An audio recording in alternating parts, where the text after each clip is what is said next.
Hello, everyone, and thanks for tuning in. FPV Air Gates. I know this isn't all that original, but I wanted to cover these things as though we had no tools or nothing else to work with. So you had to go out and you had to buy the things you're looking for. And what I have is just a pool noodle. You'll see it's $1. This is the shortened version. I cut this one in half. They're 4.5 feet long. I bought this from the dollar store. And then I have these landscaping stakes. And these I got from Menards. You get 9 of these for $3.99. So you're looking at about 44 cents each for these. And they work out great. And one of the reasons why I love them is that, you know, you don't need a hammer. It's not a big piece of wood. I looked at wood stakes, and I found that oddly enough, the wood stakes were more expensive, and they were going to be harder to drive on the ground anyway. So this is a really good option. They're made of some sort of hardened plastic, but I've used them a few times already, and they go in quite easily. I can usually just shove them in with my hand. I put them into about here, and I leave the rest sticking out of the ground. Another thing I like is that it's got this head on it.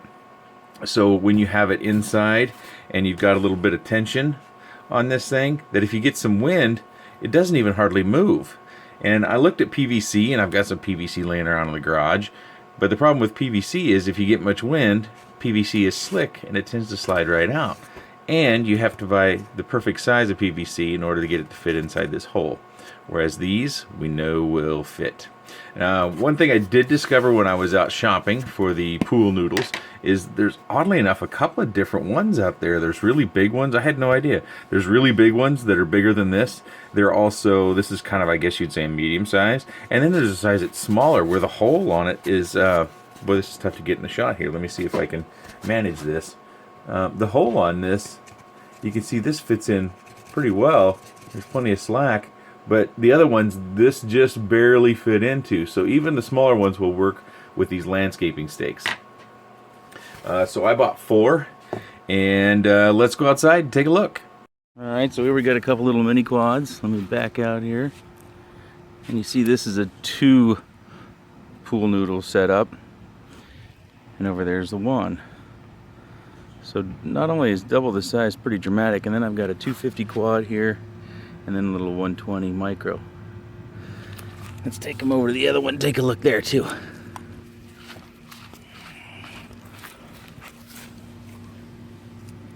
So, hitting that with a 250 would be a pretty good challenge. Not for me. But I bet we can get into that with our micros if we're really careful. Let's give it a try.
Okay, from what you saw there, you could see that just using one 4.5 foot noodle was a little bit challenging, at least for me and my skills.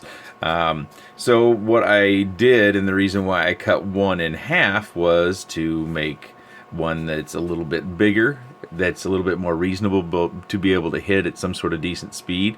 I found that the one bent over was just so challenging to keep it that low to the ground to where you could slide under there even with a micro.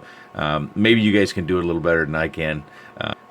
For me, I thought I needed to add a little bit more to it, so all I need to do again is just take one of these stakes, or I can pick up a stick off the ground, put it between there, and it just create a little tension on it, and I loop it over to the stake on the ground and it stays put.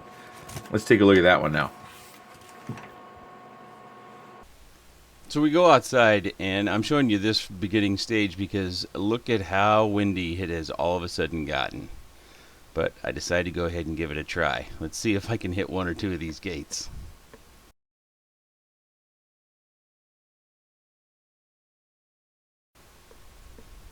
Yep, I hit one before I had to reset. I'm just getting blown all over the place and can't hardly keep it in the air.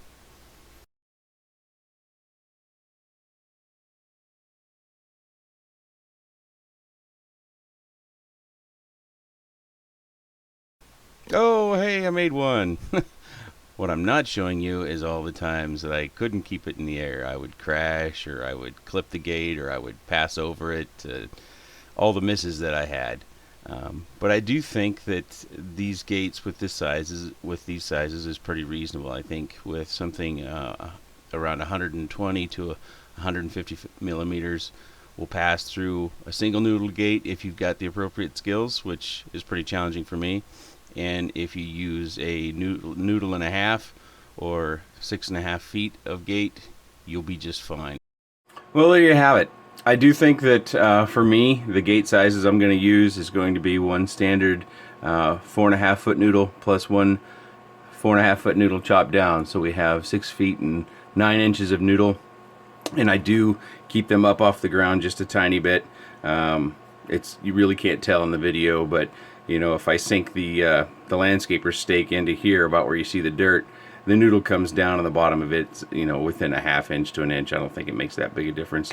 And I do think you could fly other quads through that same size of air gate. You probably wouldn't want to do a 250 size quad. Maybe, you know, depends on your skill set. You know, when you watch FPV races, you see all sorts of gates that are square or circular. So it really varies. I have seen some air gates where it was obvious that there were 3 pool noodles, but I still don't know what size they were using. And from what I found in just 2 stores, I found 3 different sizes, and the lengths were even different too. So not just the diameter, you know, the end. Oh, let me get that, you know, not just the diameter and the hole size, but the actual length would vary as well. So that's something that may be of use for you. There are other things that we can use that you might have around the house, but the reason why I wanted to do this is I didn't want to assume that you have anything. There's a lot of different ingenious ideas people have used. You know, you can take a hula hoop and tack it to a tree or wedge it up against a tree or something like that. Or you can take various sorts of metal wiring and coat it in something visible and hang it from a tree or make it stand up from the ground. There's all sorts of possibilities.